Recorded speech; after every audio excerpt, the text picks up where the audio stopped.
Crazy Talk. Hello, welcome to Crazy Talk.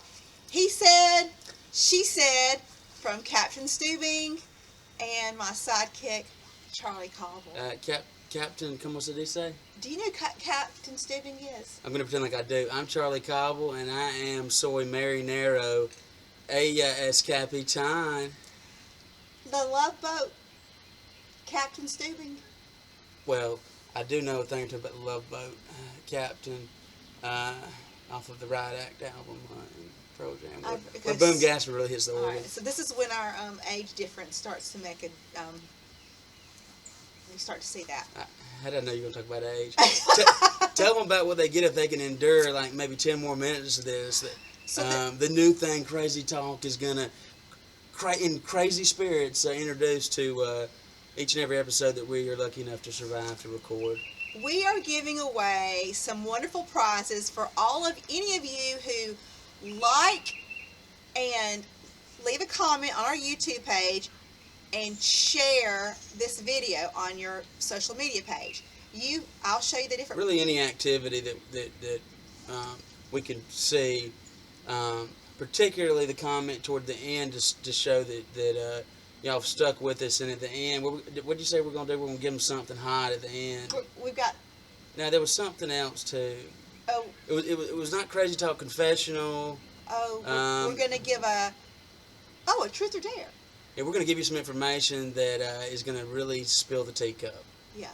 You're going to be able to take it to the streets, and people are going to listen to what you have to say, because I think I caught a hot piece of gossip. I think you did. But some giveaways, too. Tell us what we got, Love Boat Captain. Okay, so the first one is this lovely Coca-Cola bottle opener, circa 1950. Sure, yeah, I like. Sounds like a good year. We have Coca-Cola Dominoes. Should that be like your Vanna White? Yeah. Are we allowed to say it? Yeah. I keep talking. And I think those are probably worth $1 million. At least 3 trillion pesos by one man in Guatemala. I mean, seriously. Also, a ride around Piney Woods Lake, which is right behind me, from the captain. Yes, the Love Boat Captain himself, Zim Cobble. Thanks for volunteering, Dad, to sacrifice your day to take people on a tour of this. Piney Woods Lake. It takes longer than you would think because they only let you go like 2 miles an hour. But yeah, he's just such a great boat captain. Thank you, Captain. And last but not least, a $100 Amazon gift card because we are Amazon addicts. Unless you really have a switchblade. And I'd go with the Amazon. $100! And probably won't give this away unless you say something that really makes me feel cool. But it's a gourmet martini tester, and it works. And I don't know what it is, but I know you want it. All right, what are we gonna talk about today, Captain? So Charlie and I had a really good conversation today. We did. He shared something with me. Had a hard day yesterday. Yes, and then he shared something that's personal that I'm not gonna talk about. You're not gonna spill the tea about a journal, and he read something to me. And he cried. It felt so then good. I cried, and then I had to hang up and take a nap. But instead, I turned on Tina Turner's story on the Tina documentary on HBO. And that's when a lot of things, because he and I have been talking about this recent podcast Brene Brown had with Dr. Edith. I don't know if it's Eger or Egger. Egger. Yeah. She's a Holocaust survivor. And so Charlie and I were talking about this. And Charlie and I, even though we've been friends for a while now, we had a period of time where we did not speak. And I wanted to share that with our viewers. Oh, I didn't know she was going to do this, and I have no idea what she's going to say. I bet it's going to be crazy. Yes. So, because this is all coming around because of Dr. Edith. But, so one day I was on the phone with Charlie, and I was angry. I was so angry about a certain situation that I felt I had been done incorrectly or wrongly. And I said something like, I won't rest until there's. This has been It several was a years. few, it was It a was couple years 2018 ago. until. It's kind of early in our friendship. I don't know if we'd had our first, friend anniversary on Facebook yet or not. I don't know. But I do remember where I was when you called. It was kind of like when you're coming into town before you get to the square where the Marquis de Lafayette is, and the cleaners is on the left. And I remember she called and told me that she was holding her happiness hostage to others, essentially. I didn't Remember say. that? I didn't You know didn't what I was say doing that. because No, I did not know at that's the how time. I did. Yeah. But I told him I wanted someone to pay for something that they had I done will to not me. be happy until this, that, and the other is Yes, done, that's what and I these said. people are held accountable for their sins against me. No, I did not say that. I'm adding the craziness to it. Yeah, but That's obviously but I this did is say this is based something- on other people's lives, but yeah. But I did We'll say pretend like it's something us. to that. You did, and I was upset because I'm your friend, and I wanted you to understand that and I probably should have been talking to myself more and about the power I had, but I wanted you to understand that you had the power and control over your own happiness, and You that was something was questioned out of your control, and it was going to limit you, and it made me sad because you're my friend, and I care about you and stuff. But you questioned me. Remember, you questioned me. You asked me, why why is this that important? Is this really that important to you? Why are you letting them? Why are you allowing them to hold your happiness hostage, or something like that? And then we hung up on each other, maybe. I think it ended fine. I But think I was upset, and maybe that's why you think. I think the conversation ended fine. I was just upset afterwards because I was like, "Damn it, Gina!" Like the world needs you and all that, and I wanted her to just grow overnight and blossom into a beautiful, loving person that was going to continue to lift my spirits and show the world how to live outside the norms, but not too far into the bins of insanity or wherever it is where they lock us away, which they'll do one day. So we'll figure it out though. So today I was watching Tina, the documentary, and I highly recommend it. But it's very clear to me that she's still suffering from a lot of trauma from the events that unfolded in her marriage, and it hit me at that very moment because I love Tina Turner. It hit me you're simply the best. I was just what's love have to do with it? Everything.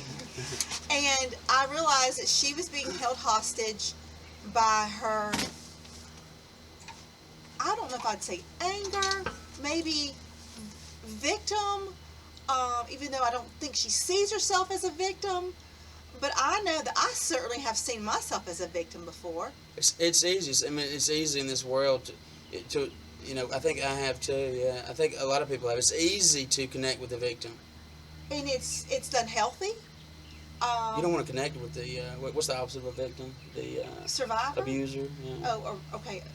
Yeah. Yeah, I've never connected with the abuser. Maybe I need to think about that. But yeah, I think that's something a lot of people can connect to. Probably a lot of people that might still be listening to us might be the type of people that can have seen themselves as a victim before. I know I have.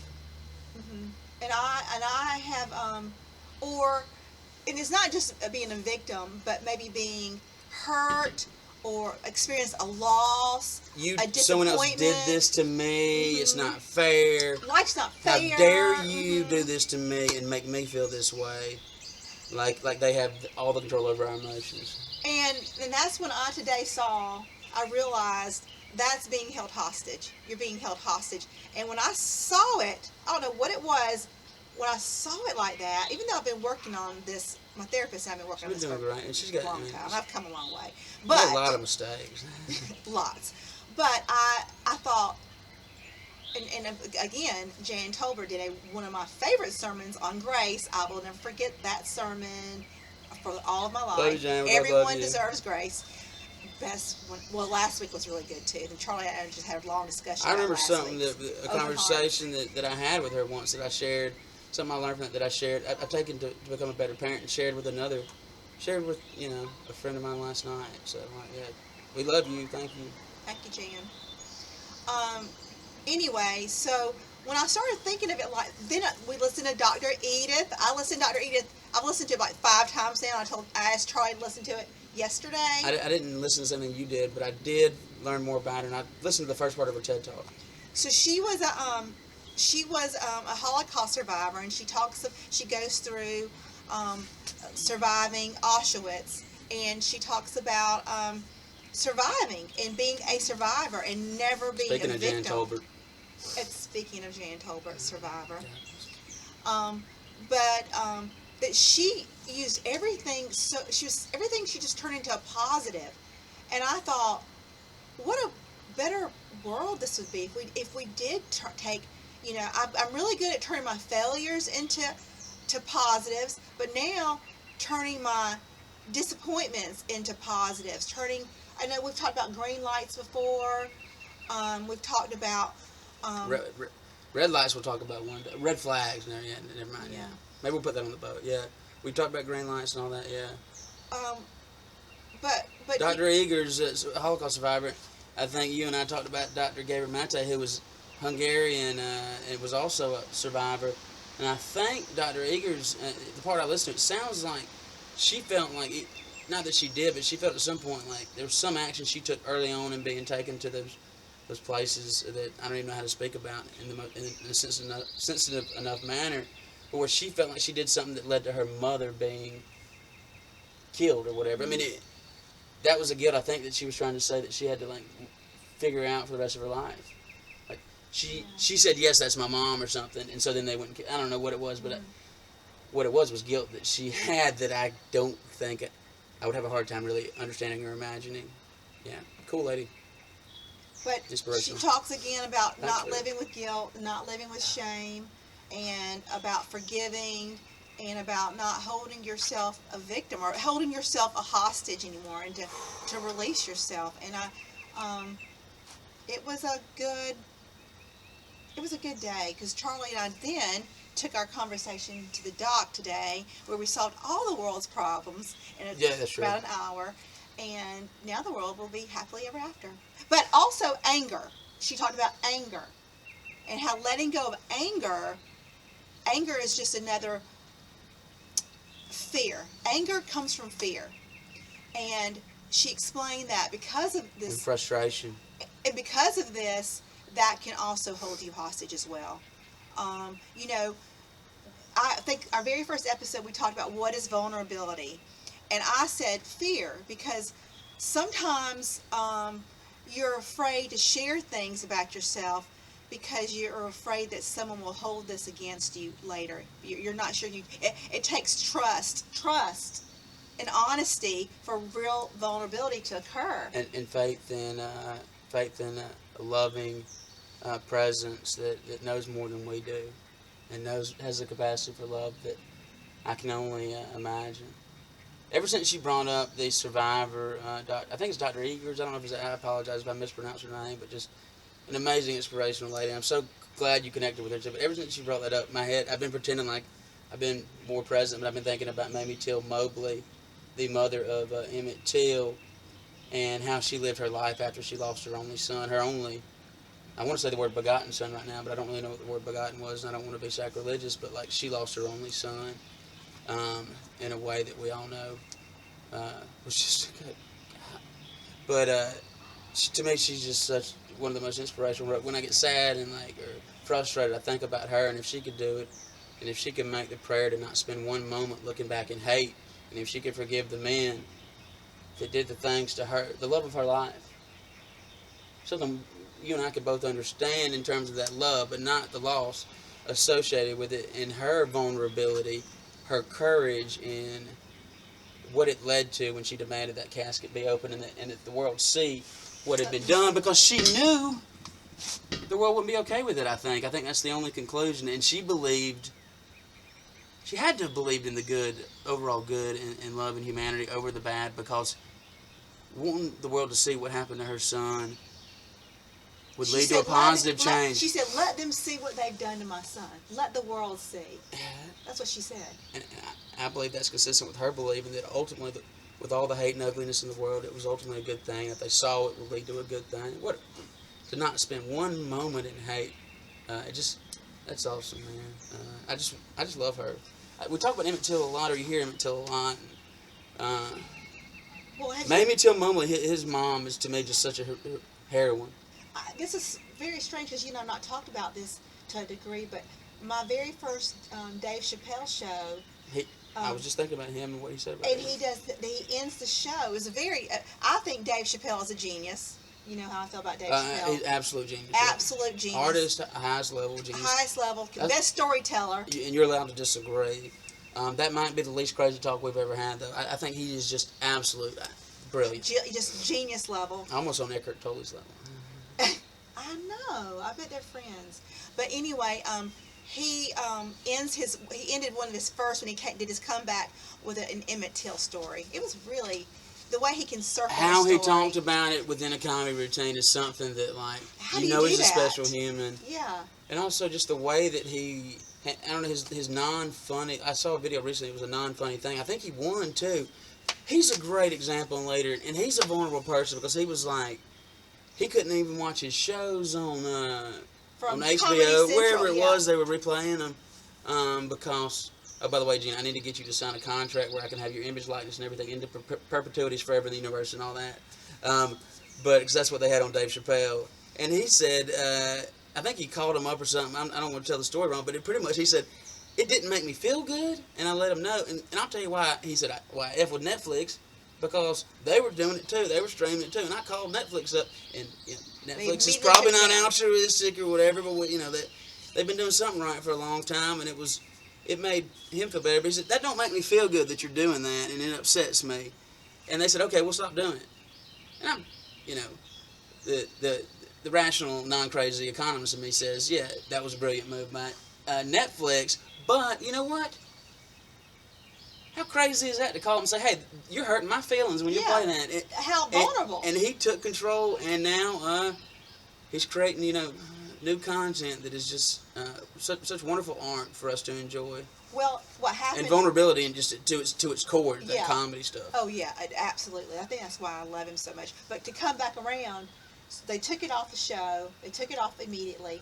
But they came back, I don't know if you know this part, and paid him because he was never paid by Comedy Central. Yeah, and it was being played, and they came back and gave him money. So now you can watch it on HBO and on Netflix now. He talked about being in that room when he signed that contract with all those. I want to say he said white men. I don't know, but I'm sure it was a bunch of people that mostly look like me. Dressed up. But true. Probably didn't listen to a lot of Pearl Jam, but. And yeah, just like, he just wants to create some art and get it out there. He didn't know he could just create a crazy talk YouTube. And they took it from him and all that. And he said it didn't make me feel good. It was vulnerable, wasn't it? It was. And it's gotten him, I think, towards where he wants to be. But now you got to keep on comedy's something you can't just. You have to always be challenging yourself, and you don't have all the extra stuff. You have to stand up and you don't even have, there's birds chirping, and there's two of us, and we're giving stuff away, because we want you to hang out with us for whatever reason. But you have to have new jokes. Yeah. How do you stand up in a bunch of front of people and make them laugh? Well, that's such a great art. Well, you do. You have remember, I think you should do. I want you to sign when the world opens back up. I do want you to go do one of those open mic. Comedy, because you do make me laugh a lot. That is the true story. You made me laugh. He and his girlfriend took me to dinner the other night at the Oyster. I don't have a girlfriend. I just know a girl that would be very angry if she heard me say that. That's my first joke. I'm just kidding. And they took me to dinner. She's a lovely and they hoping I can meet someone. That's not why we took you. We couldn't get an Uber or Lyft, so we called you up to see if you would drive us. And there's that's funny, and you laughed, and there may be some truth to it. It was a funny night. It was just a funny night. They made me laugh the whole night. It was great. We had a blast. God, it was great. Yeah. But I did not. I was unable to meet any gentlemen. I wasn't trying to get you to meet anybody. You're not ready yet. I wanted to introduce you to the Candy Crunch. Well, I think I've achieved a goal today by talking less.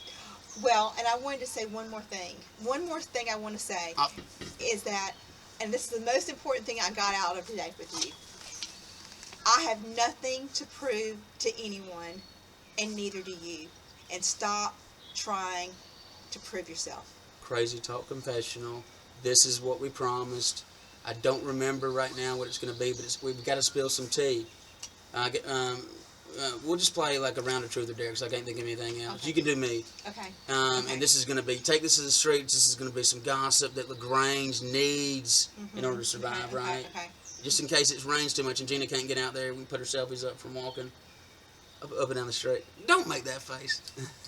Okay. So, Charlie. Truth or dare, yeah. Truth or dare? Shit. Okay, you can either tell me the truth or you have to jump into that lake. Well, I'm going to say truth, but if you don't ask a question, I'm going to make some question. I'm going to make some truth. Come on, give it to me. Okay, truth. This could ruin my future. Most embarrassing thing that ever happened to you in middle school?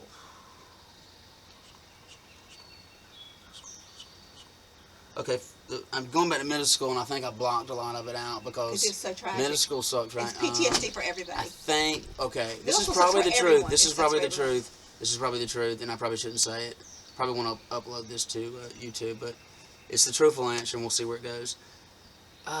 It was, we were out, it was at Gardner Newman Middle School. We were the Mustangs. Man, yeah. That was just not, like, middle school is not a good place. Everyone like, develops at different ages. It sucks. Yeah. For everyone. Hey, I'm glad we survived that. Yeah, I I mean, think actually, survivor of middle school. I think my pants came down, like, on the, like, when we were out.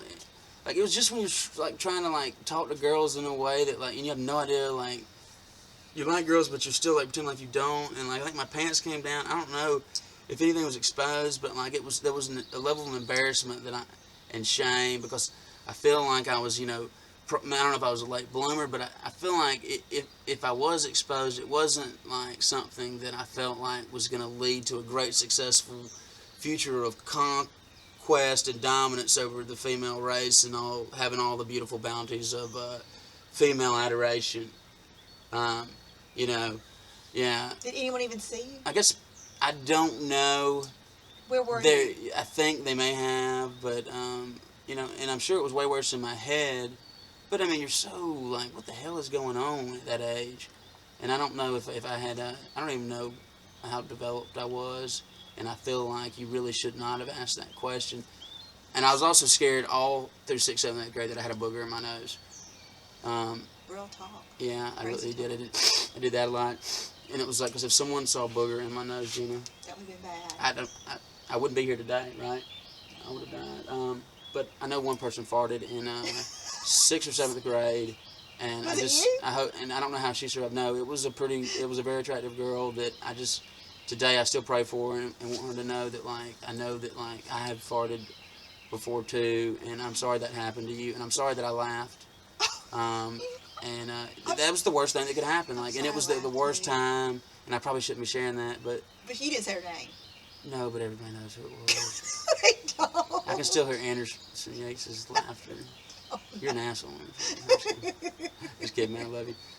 All right. Well, that was a good truth or dare. Thank you for sharing, Charlie. Yeah, I just made that up. That wasn't true.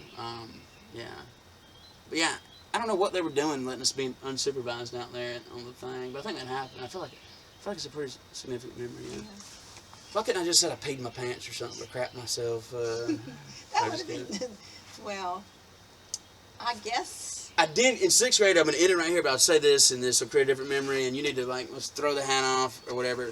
But I don't know why I did that. That seemed like a white male power dominant thing that I'm not proud of now. Let me get your hat. Let me get your hat back and say that it was 6th grade. It was when I went into middle school. I went from glasses that were not the most dapper glasses to contacts. And girls started talking to me, and that was terrifying. And it still is. Thanks for being a girl that talks to me. You guys are so intimidating and terrifying, and you have so much power. And I just love to see you use it. Proud of you for using it, Gina. And I'm gonna quit being weird. Crazy talk. He said. She said. No, that is what she said. Have a great. Never give up. Evening. Never give up. It's not easy. I should stop recording now.